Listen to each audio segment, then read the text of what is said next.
Bone, joint, and muscle injuries, they can happen without warning. That's why UPMC Orthopedic Care provides convenient walk-in access at our injury clinics throughout the region. No appointments are needed, just walk in for expert evaluation and exceptional care by our team of orthopedic specialists. Clinics are located in Carlisle, Lidditz, Harrisburg, and Enola. For directions and hours or to learn more, visit upmc.com/injuryclinic.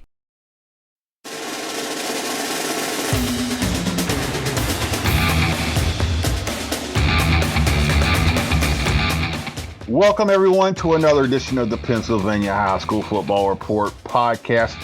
This is the Eric Epler slept through the podcast edition. We had one with Amir Vaughn a couple weeks ago, but Eric Epler has no-showed us. Dan Sostek is here with me. Dan, you're a reporter. What's the breaking news on Eric Epler? Where do you think he's at? What do you think he's doing? You know what? As a good team player, I'm just going to say that Eric Epler is working hard, doing something related to the winter sports season, and he's deep in conversation with someone for a big story. So stay tuned for whatever Ep is working on. I'm going to say he's asleep on his couch, mouth wide open, snoring. You gotta keep the illusion that we're doing something, Brian. Little drool running down his cheek. You got to keep the illusion going. So this is also going to be a pump the brakes for Dan Sostek edition. This is kind of like a dry run, for Dan's podcast, which I've always pitched, where Dan can take everything that everyone thinks good with the sporting world and tell them what's bad, or just the world in general. And I think we'll start with Dan's assertion that Jelly Roll is a talentless hack. I learned that this week, and that was a direct quote. Dan, a lot of people find Jelly Roll inspiring, even, and you cannot stand him. What is your beef with Jelly Roll? Why do you say that Jelly Roll is a talentless hack? I didn't know that my assertions were going to be cited publicly, but hey, I don't think Jelly Roll's coming to see you over this. I don't think he's coming to the office over this. He should have enough money because he's on every commercial in America. But, I mean, his story's great. His music's really boring and, taking the Doobie Brothers song and replacing Drift Away with Chevrolet. What are we doing? What are we doing here? He's listen to Sturgill Simpson instead, the actual good country music and listen to some Jason Isbell. You sound like my brother now with Sturgill Simpson. Sturgill's he's the goat. I saw him once eating in a random diner in Pittsburgh once, just sitting there alone. 24-hour diner, just sitting there eating a plate of eggs. He's the man. He's a lot better than Jelly Roll, but I'm not gonna hate on anyone for getting famous. Jelly Roll seems like a nice enough guy. I was just talking about his music. Speaking of eating and seeing people randomly in public, there's a great barbecue place called Four Rivers Barbecue just outside of Orlando. Shout out to my buddy Brantley. He sent me some Four Rivers off of Gold Belly. The burn ends and the bread pudding. Oh my God, Dan! Me hungry. Oh my God, Dan! Four Rivers. If you guys go to Orlando, is amazing. But anyway, my wife and I were eating at Four Rivers one day, Dan, and you being a UFC fan, you'll appreciate this. So we're sitting there eating, Dan, and my wife says, "Hey, who is that guy sitting next to us?" And I looked over, and as I looked over, we made eye contact, and he was eating, and I was eating, and I said, "Hey, Robbie Lawler." I did, Dan, and he kind of nodded at me, and I nodded back, and that was it. Robbie Lawler was literally eating 5 feet away from me at Four River Smokehouse in Orlando, Florida. My bald brother. So, he's that's a fun one because he's a guy he's like a classic guy that I think it is really nice, but that's probably the way to approach it, right? Don't invade his space too much. It was the UFC was in Orlando that week coming up. He did not have a fight, but I'm sure someone in one of his camps or something did. Yeah, he's from right around there. So, but randomly, so I'm there. Yeah. How about Shabuzi? What do you think about Shabuzi? So he's the other hot, like, not country turned into country artist. That's you realize that's like the thing now, and is like everybody goes country because it's such a huge market. I mean, Beyonce did it. Like that was the big thing. Yeah, everybody goes country now. But So I mean, I don't think Shabuzi's that like talented or good, but I love the bar songs. I can't lie. I actually think he is talented. Like if you listen to the songs outside of a bar song, like I like the song Vegas he has. He's pretty good, I think. I don't like any of the other songs, but I mean, I think he's definitely more talented than Jelly Roll. Like he's at least branching out a little bit, but he's another one of those cool stories. My friend found out that he went to high school like my friend from Virginia found out he might have played against him in baseball or something in high school. It's like he's right down in Fairfax area, so sort of local. You know who I went to high school with for a minute? No. Young Scooter. I feel who is that? He's an Atlanta rapper. He's kind of always been like on the cusp of being big. Like he's had stuff with Future and stuff. Oh yeah, I've heard he's part of that whole group. I coached his brothers in basketball and love those kids, Kyrie Broughton and Elijah Brown and Deshaun Broughton, and I loved them. And then they grew up, and Kyrie just got out of prison for doing a RICO bid. He ran a gang called the Cowboys. I don't recommend gangs, kids. I'm glad that the PA High School Football Report is taking. We've gone down rabbit holes. People told me they like me go down rabbit holes. We've gone down rabbit holes here. Yeah. This is what happens when we don't have a script. We do have some things to talk about. First of all, I don't know if you saw it, but we talked about Micah Parsons last week. He was supposed to sit down with Jerry Jones at the Cotton Bowl to talk about his, and for people who don't know, obviously Dallas Cowboys star Micah Parsons, who just made history as one of only 4 players, the other 3 are in the Hall of Fame, to get double-digit sacks in each of his first 4 seasons.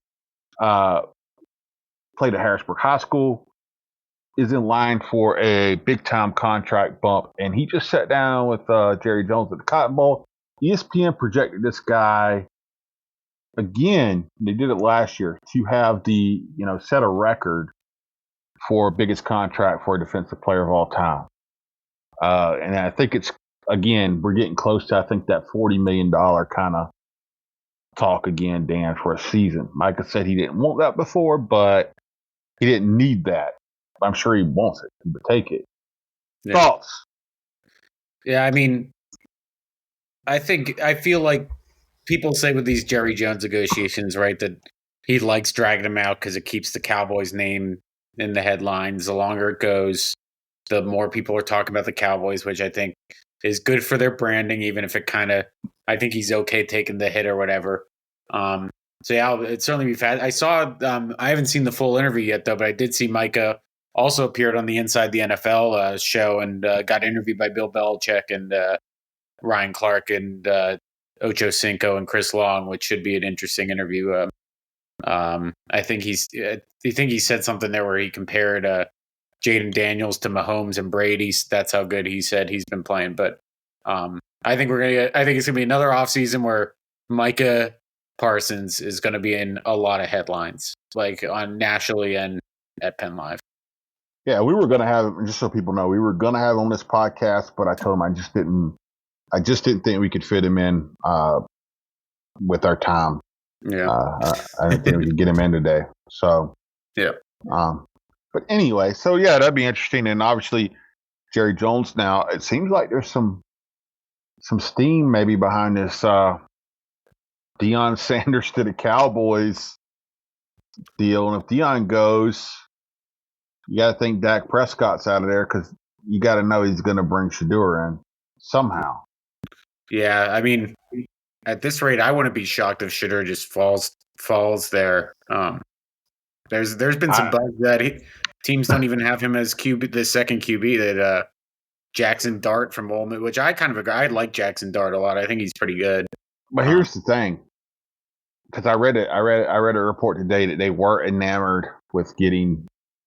Jerry is enamored with Deion a little bit, and the idea of having him as the coach. If Dallas hires Deion Sanders, and you're any team in front of them in the draft, you got him over a barrel because you know he wants his kid, and so like you can make them trade for the pick. Yeah, you kind of have to do what LeBron James did with his kid, and just basically you're going to have to really strong arm and threaten that you're not going to play or whatever. And I don't know if that's going to work. I still think it's going to be Kellen Moore is going to be the coach. Couldn't you argue collusion to some extent there? Yeah, but I think there's not much you could do. Like, it worked for LeBron's kid. Why couldn't the team just have drafted LeBron? And it would even been lower risk for those teams. But because that's the thing. It's going to be a very interesting situation, regardless of what Micah comes into and how much he's paid, which he will be paid well, because you know what? That defense was really bad this year, but they had a lot of injuries, and you and I talked about it a lot. I think they were really soft at the middle. They've been soft at the middle since Van Der Esch got hurt, I thought. I love the idea of the Tomlin for McCarthy swap. I mean, I don't think it's going to happen, but like, if you really think about it, like, I kind of think Tomlin would be a great fit for the Cowboys, and I kind of think Mike McCarthy would be a really good fit in Pittsburgh. I mean, that's where he's from. Like, it made, I think Jimmy Johnson suggested that. I was like, you know what, that actually, like, I think Tomlin would do great, like, really well in a situation like Dallas. But I don't think that's going to happen. I think Pittsburgh's never going to rid of Tomlin. So I think they're obviously, like I said, they were soft at the middle defense. Micah had a really good year on defense, though. You know, he missed 4 games. I saw some guy on one of our stories comment, well, he's injury prone. He missed like 4 games. I think that's the first 4 games he missed for injury, like, ever, right? He missed one because of COVID. More sickness prone than injury prone. Yeah. You get sick. He missed like 1 game for COVID, right, or something like that. He had some other sick stuff too, where he played when he was sick too. Like, he was sick a lot last year, I think.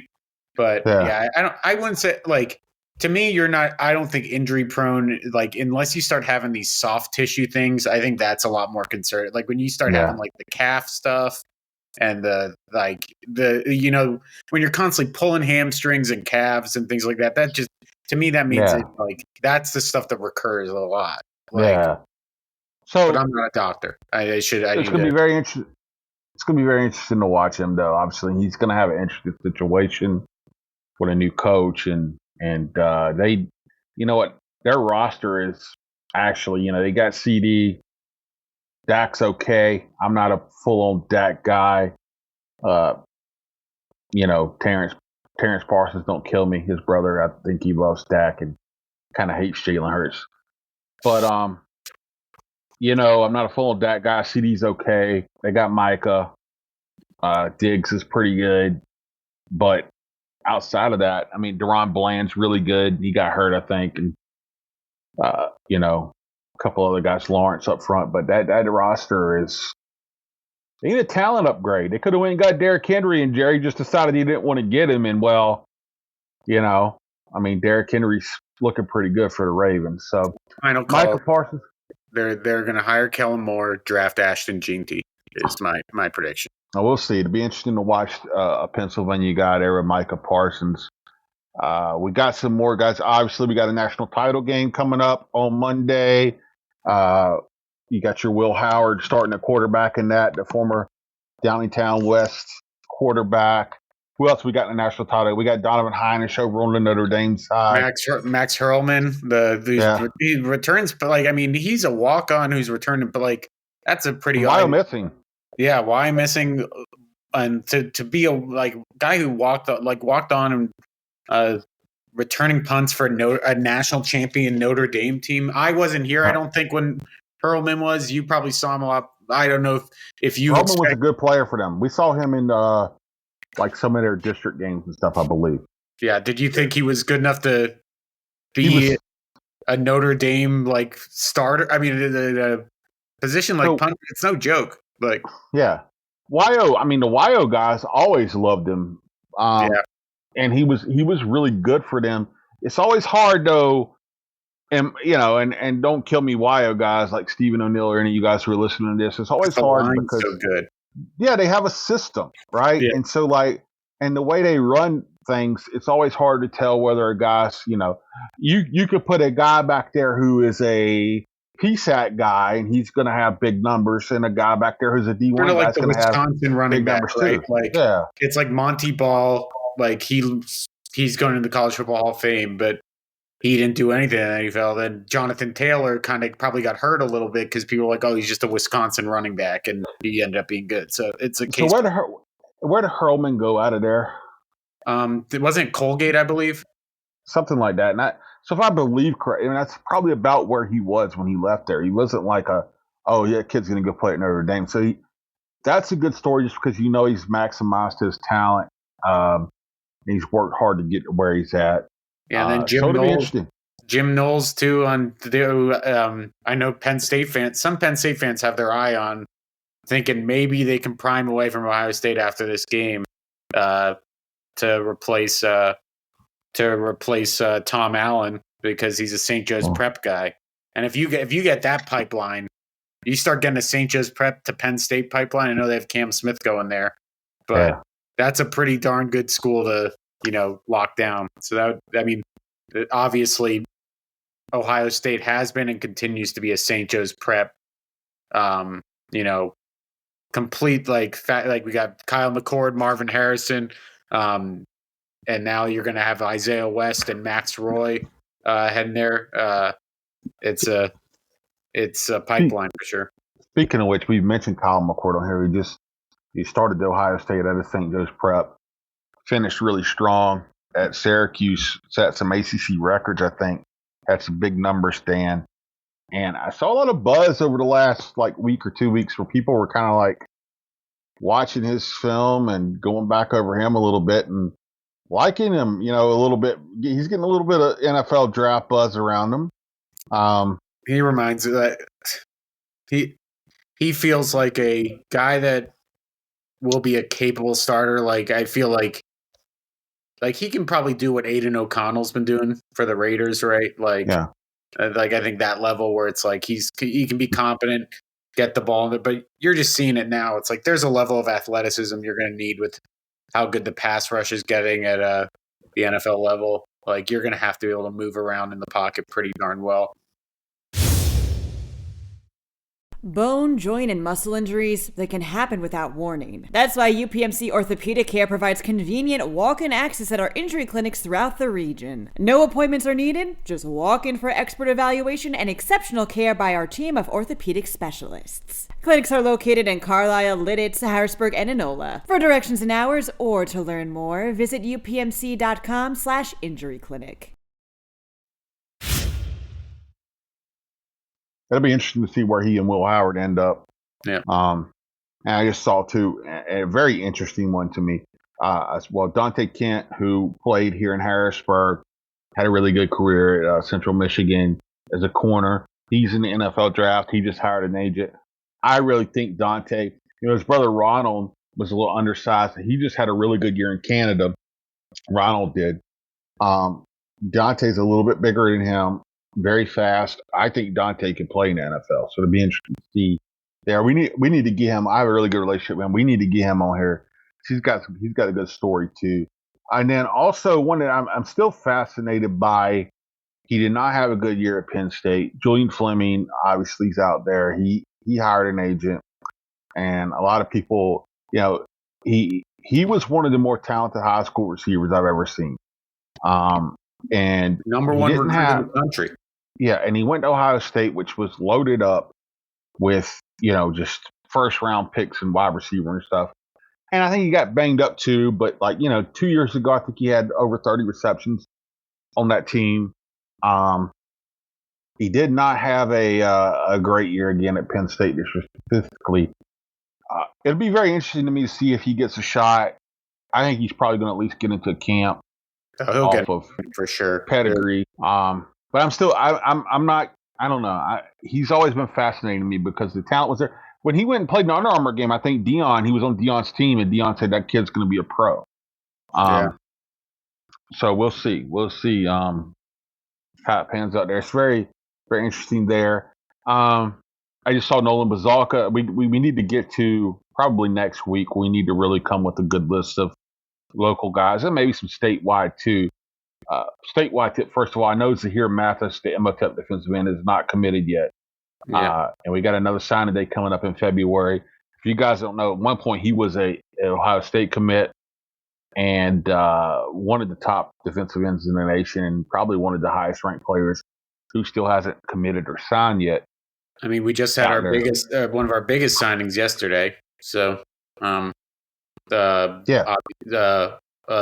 was there at the tech campus in downtown Harrisburg for Elias Coke. Not a signing, commitment. Commitment. Yeah, sorry. Obviously not a signing because he's a junior, but when you lay out the 5 hats, and the 5 hats are 4 of them are Michigan, Penn State, Miami, and Notre Dame. You know you're a pretty good recruit, but he goes with Rutgers. And I honestly, like, I think it's a really smart decision. I mean, again, he's got another year, so you always have to take these with kind of a grain of salt. But I think that's a really good fit for him. I think that's a program that has proven when Greg Schiano is there, it gets the most out of a lot of guys. It's not. I don't think he's an easy coach to play for necessarily, but I think he's a coach that extracts a lot of people, develops players, gets a ton of players to the NFL, and it's a program that he shows up and he instantly Rutgers, like when he had left Rutgers and I forget he was their coach, that was like such a joke of a program, and he comes back and pretty much instantly gets it back to base competency in the Big Ten. I talked with him because Messiah Mickens was there, Penn State commit. Talked with Elias afterwards about, did Messiah try to get you Penn State? He said, yeah, he was a little upset, but that they're looking forward to playing each other in the Big Ten, hopefully. So, again, another year. And, I mean, just when you zoom out and you look at that Harrisburg roster, to have 4 kids in one class who are all going to Power Four schools, I mean, that you don't get that a lot at these sort of non-major city public schools, right? Kind of in the middle, central Pennsylvania. 4 kids going in a junior class already committed to Penn State, Syracuse, and Rutgers. That's pretty awesome. And Elias is a kid that we've been covering for a while now. Carolyn's obviously a listener of the podcast. His mom. I thought it was a really cool moment because I know it's not always been easy for that family, and to get them, they worked hard to put Elias in this position. So pretty cool moment. Yeah, and I think people are surprised he didn't end up at Penn State. And here's what I'll say again: he's a junior, and Rutgers right now is a program that's ascending. They actually just got Cam, the other defensive back from Penn State who was transferring. Miller committed. Cam Miller, he committed to them today. But their ascending program with a guy who's coached in NFL has a reputation as kind of being a stiff coach, but a good coach in terms of X's and O's and getting guys ready and building a program. If he ends up there, it's a great situation. But again, he's just a junior. I think Penn State would, still take him and want him, and it'll be interesting to see when he has Kevin Brown, who's a Penn State commit there, Messiah Mickens, who's a Penn State commit there on the same roster in the same class. Next year, if he has a really good year, if they don't come lurking back and try to woo him and get him back into the fold. Because I wonder how much the fact that their entire wide receiver room kind of got, completely torn apart by the portal this offseason. I kind of wonder if that changed a little bit how they were going to attack recruiting the portal this year, and if maybe they were going to go for some younger guys that would kind of, how in the NIL era, all these teams have money budgeted for certain things, for certain expenditures, and a lot of that's going to go into the portal now. And maybe if there's more money now that has to go into the portal at wide receiver than they expected, maybe that affects their recruiting. and maybe Rutgers was able to kind of express that they were Rutgers kind of has more to kind of offer Elias. So again, like you said, it's early, but I think it's a really good fit for him. I think that offense is pretty fun. They had a really fun running game this year. Rutgers has always got some PA kids. They had my mom actually worked with a parent of a couple of Coatesville alums, Aaron and Avery Young, who both played there. So yeah, they've always hit PA, and Elias is a really good player to get for them. I mean, and if we're being honest, he's probably going into a better quarterback situation at Rutgers, and I don't even know who Rutgers quarterback is. So No comment. However you want. Hey, don't at me, Penn State people. I'm just saying, and don't get mad at me, Micah, but the Aller believers are kind of like Dallas Cowboy fans. No, they're going to win the Super Bowl they're going to win the Super Bowl every year. Dallas Cowboys are, and Drew Aller's going to be a Heisman winner and show everybody every year. And look, I hate to beat up a kid, but I don't know, man. I don't know. You know what? It's funny because like 3 weeks ago, and I'm saying this as a guy 3 weeks ago, I came on here and I was like, man, I was wrong about that kid last year. I didn't see it. And then we got to remember too, these guys are making money now, NIL, so it's a little bit more than, but I came on here like 3-4 weeks ago and said, he made me a believer, and he did, but man, I don't know, Dan. I don't know. Like 4 weeks ago, I was thinking Drew Aller's a first-round pick, and now I don't know. Now, granted, wide receiver's a big need. Elias Coke's people don't know, Elias Coke, who plays at Harrisburg, he's a big receiver. He's probably maybe the best, like, go get it kind of, is what I call him, he can go rebound the ball, right? If you just throw it up there, he'll go get it. In the state right now, in my opinion, long arms, long levers, and he can climb the ladder and get it. I do think Penn State wanted him. Right now, Rutgers has got his commitment. Again, if he goes out next year, it would have been fun if Gavin Sidwar had stuck with the Rutgers, because that would have been a fun connection to see Sidwar and imagine if they could get and then imagine if they were to somehow get Joey O'Brien, who's another one, the junior, who's Sidwar's receiver out at LaSalle. But so this will be interesting, because if Penn State comes back next year, they don't. I beat up Drew Aller a little bit, and it's probably a little unfair because the wide receivers were not great there this year. And if they come back next year and Aller struggles or doesn't have the year he needs to have, and the wide receivers aren't good again, the heat's really going to be on. Penn State has not done a good job of developing these wide receivers the last 2 or 3 years, and they need to get some guys in there. And you would have a big potential playmaker in Elias Coke, who would be at Harrisburg High School with 2 other Penn State guys, doing well. Potentially, you look at it this year. Would not surprise me to see Penn State try to make a move to get him back in the fold. And Elias is a kid that's every year gets better too. He's I think this year the numbers might not be kind of necessarily show this massive leap, but I thought he was even better than a really good sophomore year, especially in the playoffs. Some of the catches he was making were NFL level catches at the high school, like the toe tapping catch in the back of the end zone against Central Catholic's got to be up there for catch of the year in the state, just in terms of scope and it. So I wouldn't be shocked if he comes back this next offseason and is even better. He's also not the only former Harrisburg wide receiver to commit to a school too. We got the Justin Cook news, obviously a guest of the podcast, had come on here and talked about his goals. He committed to Pitt, which we aren't 100% sure.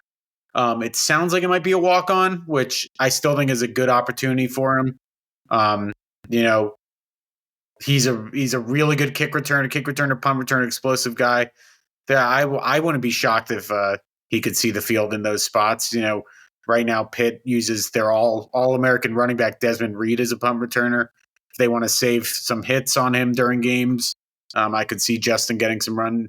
We've always said we've thought he's a kid that's always kind of been a little undervalued. His last year in Harrisburg, he had 11 interceptions, but is only playing wide receiver now.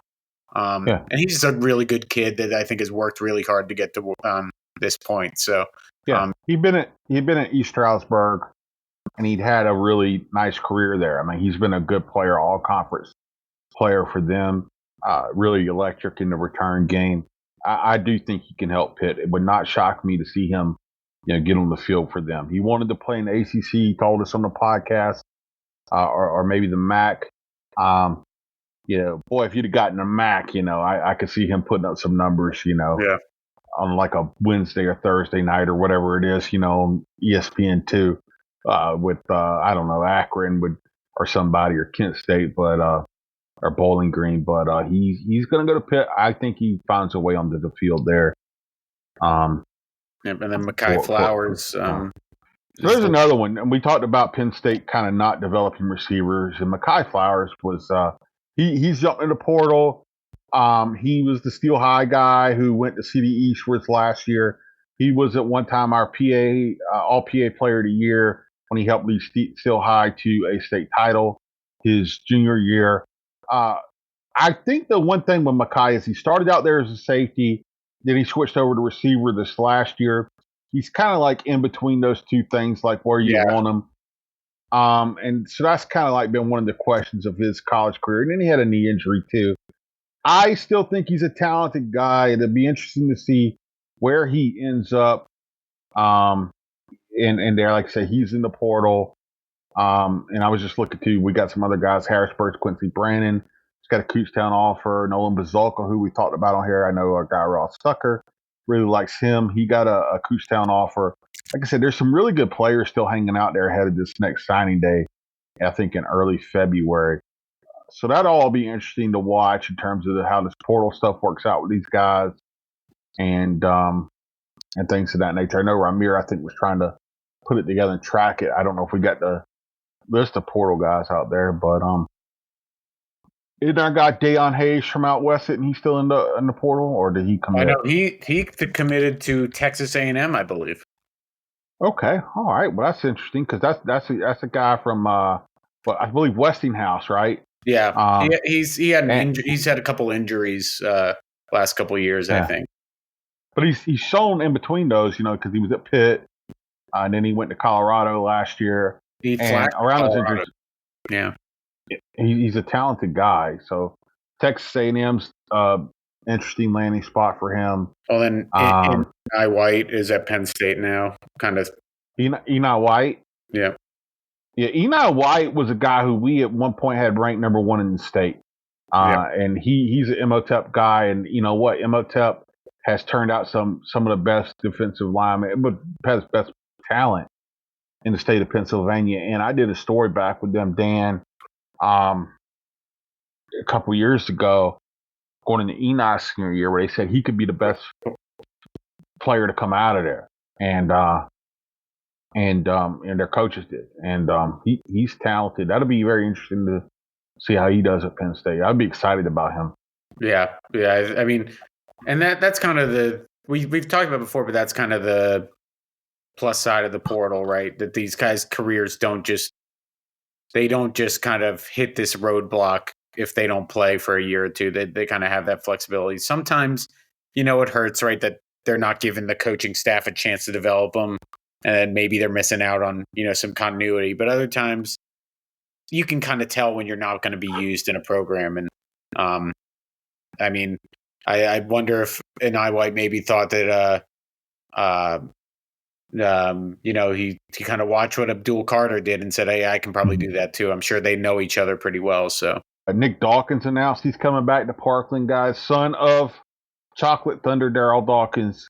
He's coming back at center for Penn State. Love Nick. I've been in their home. We did a big story on them. Great kid, great family. That's big for Penn State. Like I said, I know I beat up Aller a little bit earlier in this podcast, but he does have the tools, Dan.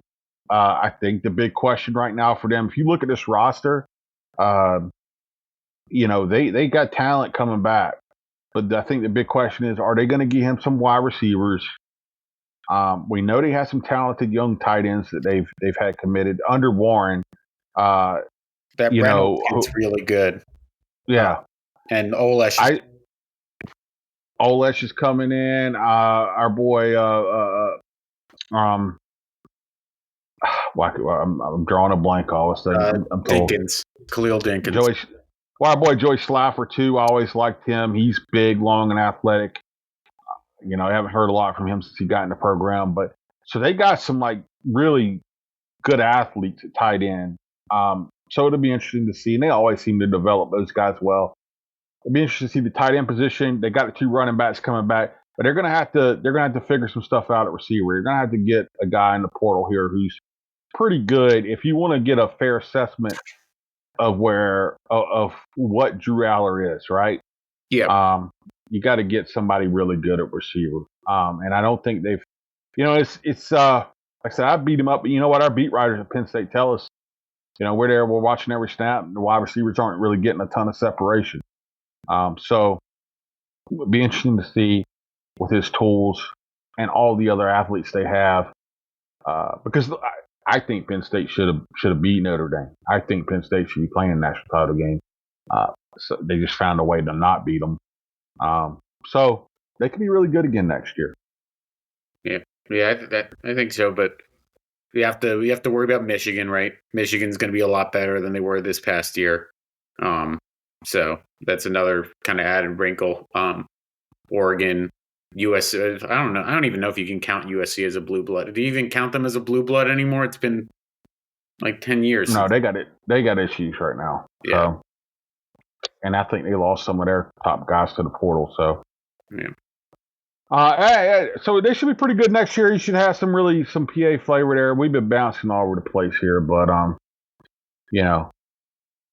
lot of bases to cover, and we're going into a big time of the season. Like I said, of the year.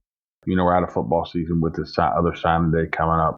Yeah, quick shout out to Wayne Fletcher II and Olivia Jones, both nominated for the McDonald's All-American game. So that's obviously, I don't think necessarily because of how competitive it is, you probably don't expect either of them to get to the actual game, but to be nominated is pretty cool. Obviously a big time honor. So that just came in the wire. So that's a cool honor for a couple Division I basketball players that are from the area. Anyway, yeah, congrats to them. That's great. And Dan, we didn't have a script here today. We've obviously been rambling, but I think we've covered a lot of kind of bases of what's going on and what's happening and things to look for. And Eric Epler has not shown up across the last 40 minutes. Rest in peace to Bob Uecker and David Lynch. Couple sad deaths today. So yeah, I like Bob Uecker a lot. Dan, is there any other things though that we like in life that maybe we shouldn't? How about this, Dan? Are you sad that your Cornerstone Coffee House owners are retired? I'm really bummed about that because. Listen, if you're the person that bought Cornerstone Coffee in Camp Hill, reach out to me and kind of assure me that everything's going to be okay, because I love that coffee shop. I love their flavored coffee, which is not what Brian ascribes it to be. It's just a hint of it's like an aftertaste or like a smell, not a. It's still drinking black coffee. I like. They've got really good cookies.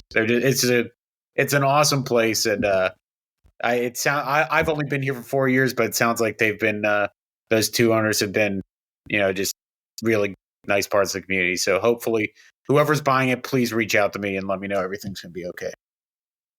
How about maybe this won't go over as well because you guys don't have the visual. We can see each other as we sit here and record this podcast, but. How about any mustache tips? Dan, you're really working in the new mustache here. Dan hasn't always been big facial hair guy. He's been working in a nice mustache here. He's obviously got it shaped up. We got a lot of young listeners in high school who are growing out the mustache. You're rocking it, man. Any mustache tips for him? I figured 2025 is going to be the year of the mustache. I'm going to try it out, see how long I can deal with it. My friends have been telling me. You got it working. It's looking nice, Dan. You got it thick and got it shaped up. Yeah. Look at it. Yeah, I think the issue is you just have to shave everything else around it constantly, which I hate doing. But yeah, mustache turns into a beard. Yeah, you'd be like me. You're gonna have the full. I got small wild animals living in mine. So yeah. When you're bald, you have to have something on your face. So we have chipmunks here out back, and that's where they go in the winter. They hide in my beard. Yeah. So this has been an awfully random edition as well of the EA High School Football podcast, but a podcast nonetheless. Dan, bowl game. Get on EA Sports so we can tell the people how our clash went. Stop ducking. Get on there. It's 2026. I'm trying to give you a chance to redeem your honor because I'm a good man. My honor is so intact right now. PennLive.com. We have all kind of stuff. We have basketball stories. We got some football recruiting stuff coming out. A ton of that. Like I said, we got a signing day coming up. Shoot, before you know it, we'll be back into the spring too. We'll have football throughout. Football season never ends on PennLive.com. We got a bunch of other stuff too. So check us out there. Dan, tell them how to find you on social media. Dan_Sostek on X, Twitter, whatever. And I'm at Sports by B Linder on X for as long as it lasts. Dan, till next week. We got a podcast. Thank you everyone for listening. It's been the PI Football Report.